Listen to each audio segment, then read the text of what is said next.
வணக்கம். இன்றைய fresh news செய்திகள். தேனி மாவட்டம் சின்னமனூர் அருகே தென்பழனி முருகன் கோவில் பகுதியில் பங்குனி உத்திரம் தினத்தை முன்னிட்டு பக்தர்கள் பெருமளவில் திரண்டு சுவாமி தரிசனம் செய்தனர்.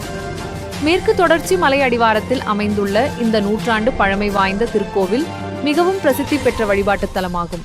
தினமும் பல பகுதிகளிலிருந்து பக்தர்கள் வந்து தரிசனம் செய்வது வழக்கமாக இருந்து வருகிறது. இன்று நடைபெற்ற பங்குனி உத்திர விழாவை முன்னிட்டு சிறப்பு அபிஷேகங்கள் நடைபெற்றன. இதில் ஏராளமான பக்தர்கள் கலந்து கொண்டு பக்தி பரவசத்துடன் சுவாமி தரிசனம் செய்தனர். மேலும் கோவிலுக்கு வந்த பக்தர்கள் தட்டில் வெற்றிலை வைத்து விளக்கேற்றி பொங்கல் சமர்ப்பித்து சிறப்பு வேண்டுதல்களை நிறைவேற்றினர். இவ்வாறு வேண்டுதல் வைத்தால் மனதார நினைத்த காரியங்கள் நிறைவேறும் என்ற நம்பிக்கையுடன் நீண்ட வரிசையில் நின்று பக்தர்கள் வழிபாடு செய்தனர்.